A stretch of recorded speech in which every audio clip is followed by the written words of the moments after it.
Hello guys, welcome to our channel. Guys आज का session हम स्टार्ट करने जा रहे हैं फिर से, जो है करंट अफेयर और जीके रिवीजन का, और जीके जीएस सारा इसमें मिक्स रहेगा।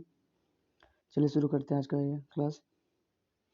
पहला क्वेश्चन जो हमारा पॉइंट है वो है 12 नवंबर कौन सा दिन मनाया गया है? विश्व निमोनिया दिवस मनाया जाता है 12 नवंबर को। आगे के पॉइंट जो है करेंसी मॉनिटरिंग लिस्ट से यूएस ने भारत को हटाया है। इसमें पहले से 4 देश हटे हुए थे, जो पहला इटली, मैक्सिको, थाईलैंड और वियतनाम भी है। 5वां भारत बन गया है जो यूएस के करेंसी मॉनिटरिंग लिस्ट से हट चुका है। अमेरिका और दक्षिण कोरिया विजिलेंट स्टॉर्म सैन्य अभ्यास कर रहे हैं। आगे बढ़ते हैं।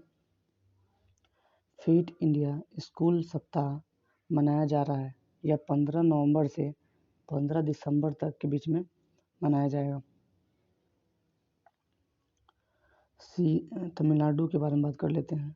तमिलनाडु जो है, यहाँ की सरकार ने गिद्धों के संरक्षण के लिए एक पैनल का गठन किया है। यहाँ की सरकार ने पहला सिलेंडर लोडिंग अभियान अधिसूचित किया है। तमिलनाडु के पेगाट्रॉन में चेन्नई में आईफोन का निर्माण शुरू हुआ है। तमिलनाडु के सीएम जो है वो एम.के. स्टालिन है और यहाँ के गवर्नर आर.एन. रवि है। फिर से 2 सालों के लिए आईसीसी के अध्यक्ष निर्वाचित हुए हैं ग्रेग बार्कले। आईसीसी का हेडक्वार्टर है दुबई में, जो यूएई में आता है। और इसकी स्थापना जो हुई थी वह 1909 में हुई थी।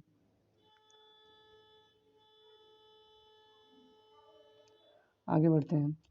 भारतीय रेलवे ने 82% ब्रॉडगेज रेल नेटवर्क के विद्युतीकरण कर दिया है। अभी ब्रॉडगेज क्या होता है इसके बारे में जानते हैं। 3 तरह की पटरियाँ भारतीय रेलवे में पाई जाती हैं। एक मीटर गेज, एक स्टैंडर्ड गेज, एक ब्रॉड गेज। मीटर गेज की 2 पटरियों के बीच की लंबाई जो होती है वो होती है 1 मीटर। स्टैंडर्ड गेज के 2 पटरियों के बीच की लंबाई जो होती है वो होती है 1.4 मीटर। और ब्रॉड गेज के जो इस 2 पटरियों के बीच की लंबाई होती है 1.6 मीटर होती है। आगे बढ़ते हैं। नीरज चोपड़ा फ्रेंडशिप एम्बेसडर बने हैं स्विट्जरलैंड के। फिट इंडिया स्कूल सप्ताह के शुभंकर तूफान और तूफानी का शुभारंभ किया है पीवी सिंधु ने। पीवी सिंधु जो बैडमिंटन की प्लेयर है, जो इस बार के समर ओलंपिक में कांस्य पदक लाई थी। आगे के पॉइंट की बात करें तो RIL किस राज्य में भारत का पहला मल्टी मॉडल लॉजिस्टिक पार्क विकसित करेगा? वह तमिलनाडु राज्य है। RIL का मतलब रिलायंस इंडस्ट्रीज लिमिटेड। भारत के किस देश के साथ संस्कृति, वन्यजीव स्वास्थ्य के क्षेत्र में MOU हस्ताक्षर किया है? भारत ने संस्कृति, वन्यजीव और स्वास्थ्य के क्षेत्र में कंबोडिया से हस्ताक्षर किया है। भारत किस देश के साथ, ये पॉइंट तो हो चुका है। आगे बढ़ते हैं। मूडीज ने भारत के विकास दर का अनुमान 7% लगाया है 2022 के लिए। यूके के रॉयल मेडल ऑफ मेरिट से सम्मानित हुए हैं वेंकी रामाकृष्णन। 2023 के स्लम मुक्त होने की घोषणा की है उड़ीसा के सीएम ने किसानों के लिए पहला कृषि पोर्टल सफल लॉन्च किया है।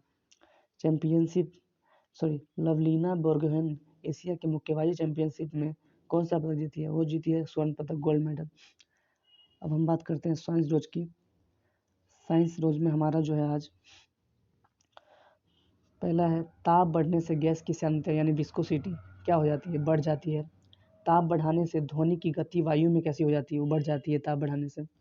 द्रव का तापमान घटाने से वाष्पन की दर घट जाती है। जब द्रव का हम तापमान यानी टेम्परेचर कम कर देंगे, जिसका जो वाष्पन है, इवेपोराइजेशन का जो रेट है वो बढ़ जाएगा तेजी से, वो उसका वाष्पोत्सर्जन होने लगेगा।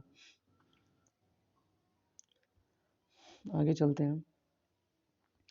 ध्वनि जब एक माध्यम से दूसरे माध्यम प्रवेश करती है तब इसकी आवृत्ति कैसी रहेगी?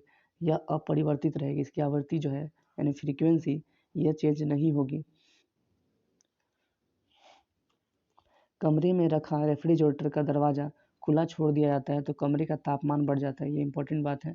जब कमरे में जो रेफ्रिजरेटर होता है जिसमें सब्जियां रखी जाती है, जो ठंडे तापमान के कारण किसी चीज़ को ख़राब नहीं होने देता है, वो अगर उसका दरवाज़ा खोल दिया जाएगा, वो फ्रिज की तरह ही होता है, उसका दरवाज़ा खोल दिया जाएगा तो कमरे का जो तापमान है वो बढ़ जाएगा। झरने में जब जल की ऊंचाई से गिरता है, झरना यानी झरना का जो पानी जो जल की ऊंचाई से जब गिरता है तब इसका तापमान बढ़ जाता है। बंद कमरे में पंखा चलने पर कमरे का तापमान बढ़ जाता है। जब बंद कमरे में पंखा चलाते हैं तो कमरे का तापमान बढ़ जाता है, इसको याद रखना है। जब किसी छड़ को चमड़े से रगड़ा जाएगा तो इस पर ऋण आवेश आ जाता है। आज का एक क्वेश्चन ऑफ द डे रहेगा हम लोगों का, क्वेश्चन ऑफ द डे रहेगा कि बैट्स ऐप किसने शुरू किया है और इसका फुल फॉर्म क्या है। इसका आप जवाब आंसर कमेंट बॉक्स में देंगे। Thank you. अगर वीडियो अच्छा लगा हो ज़रूर लाइक कर दीजिएगा और किसी चीज़ की कमी दिखे तो कमेंट में ज़रूर बताइएगा। Thank you.